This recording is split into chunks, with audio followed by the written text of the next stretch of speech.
विठ्ठल रखुमाई विठोबा रखुमाई, विठ्ठल रखुमाई विठोबा रखुमाई. विठ्ठल विठ्ठल विठ्ठल विठ्ठल, जळीस्थळी भरला रीता ठाव कोठी नाही उरला. भगवंताने आषाढीचं महत्त्व का जास्त आहे ते आता मी तुम्हाला सांगणार आहे. आषाढी एकादशी. आषाढी एकादशी ही आषाढ महिन्यामध्ये 17 तारखेला देवयानी आषाढी एकादशी आहे. आणि ज्या टायमाला तुकाराम महाराजांनी अवतार घेतला आणि भक्त हे महाराज जगाच्या कल्याणा संतांची विभूती. तुकाराम महाराज हे देवाचे भक्त झाले आणि संत सुद्धा होते. तेव्हा तुकाराम महाराजांनी विठ्ठल नामाची दिले आरोळी. तेव्हा तुकाराम महाराजांचे 14 टाळकरी आणि 14 टाळकरी जर एक नसला तर तुकाराम महाराज यांना कीर्तन सुन वाटायचं. तेव्हा तुकाराम महाराजांच्या कीर्तनामध्ये भगवंत नाचायचे. केवढा अधिकार तुकाराम महाराजांचे. असे प्रत्येक अवतारामध्ये तुकाराम महाराजांनी सुद्धा जन्म घेतला. आणि या विठ्ठल अवतारामध्ये सुद्धा तुकाराम महाराजांनी जन्म घेतला. आणि जन्म घेतल्यानंतर आपल्या आयुष्य कसं सार्थक व्हावं. आपुल्या हिता असे जो जागता, धन्य माता पिता तयाची या. तेव्हा आई वडील सुद्धा तसेच पाहिजे महाराज. तेव्हा तुकाराम महाराजांचं हे पूर्वजन्मीचं जे भाग्य आणि त्यांचे जे पूर्वज होते ते सुद्धा महाराज भगवंताचंच नाव घ्यायचे आणि विठ्ठलाला मानायचे. तेव्हा आंब्याच्या वनामध्ये विठ्ठलाची मूर्ती त्यांच्या आजोबांनी आणली आणि तेव्हापासून ते विठ्ठल भक्त झाले. पुढे तुकाराम महाराज सुद्धा भगवंताचं भजन करायचे. भंडाऱ्या डोंगरावर जाऊन ते विठ्ठल नामाचा जप करायचे. महाराज थोडी सुद्धा आस्था मनामध्ये नाही. तेव्हा फक्त विठ्ठल नाम स्वयं श्री हरी व्यापकू सर्व जीवा, तुका तोची तो हा परब्रह्म ठेवा. जगद्गुरु तुकाराम महाराज यांनी आपलं सर्व आयुष्य विठ्ठल नामामध्ये खर्च केलं आणि आपल्याला हा लाख मोलाचा देह मिळालेला आहे. आणि व्यसनाधीन होऊ नका. व्यसनाच्या आहारी जाऊन आपला लाख मोलाचा हा देह हे जीवन खर्च करू नका.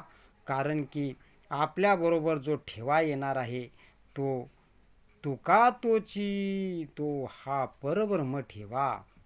तेव्हा विठ्ठलाचं नाव तुकाराम महाराजांच्या खात्यामध्ये पडलं. असं जसं एखाद्या बँकेमध्ये आपलं जसं खातं उघडले जातं आणि त्यामध्ये आपण जी ठेव ठेवतो आणि ती ठेव ठेवल्यानंतर महाराज त्या मुद्दलचं व्याज आपल्याला मिळत असतं.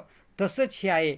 विठ्ठलाचं नाव घेतलं आणि मनापासून जर घेतलं, देवाचं भजन केलं तर महाराज आपल्याला त्याचं व्याज मिळतं. आणि एक विठ्ठलाचं नाव घेतलं तर त्याचं 1000 विठ्ठल नाम घेतल्याचं पुण्य आपल्याला मिळतं. परंतु तसा भाव पाहिजे. भावे विना भक्ती, भक्ती विना मुक्ती, बळे विना शक्ती बोलू नये. तुकाराम महाराजांच्या पायाशी महाराज रिद्धी सिद्धी लोळण घेत होत्या. परंतु तुकाराम महाराजांनी कोणालाच आपलंसं केलं नाही. आणि आषाढी एकादशीच्या असं महत्त्व आहे. तुकाराम महाराजांची जी पालखी आहे ती 28 तारखेला देहूतून प्रस्थान करते आणि ती आषाढी एकादशीच्या आदल्या दिवशी पंढरपूरला पोहोचते.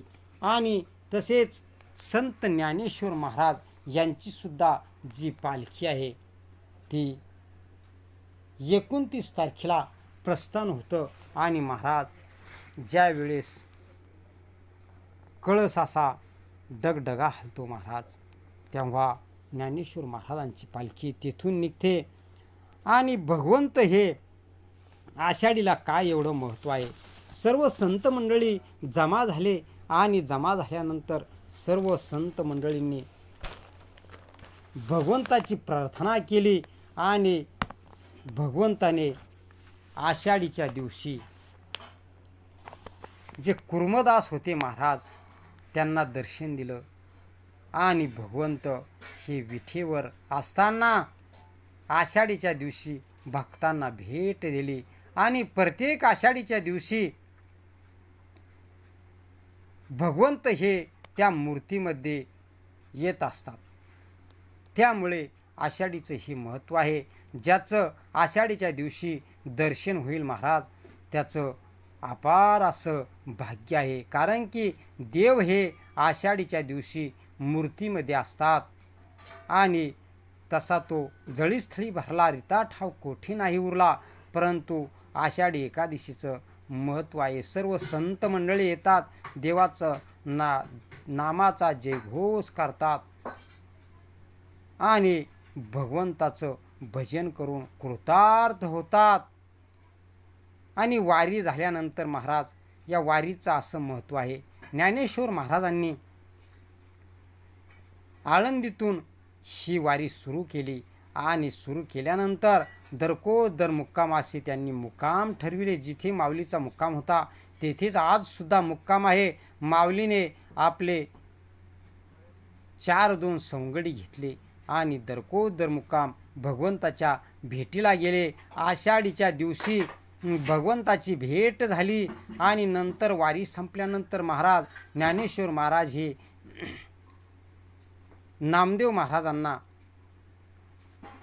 घेऊन तीर्थयात्रेला गेले. भगवंतांनी सांगितलं, हे नामा, तीर्थयात्रा केल्याने पुण्य आपल्या पदरात पडतं आणि पुण्याचा साठा आपल्याजवळ साचला जातो. जसं कॅम्प्युटरमध्ये आपलं खातं ठेव ही सांभाळल्या जाते तशी महाराज आपलं जे खातं आहे ते भगवंताकडे आहे. आणि आपण जसे कर्म केले तसं आपल्याला फळ मिळणार. केले कर्म झाले तेची भोग आले.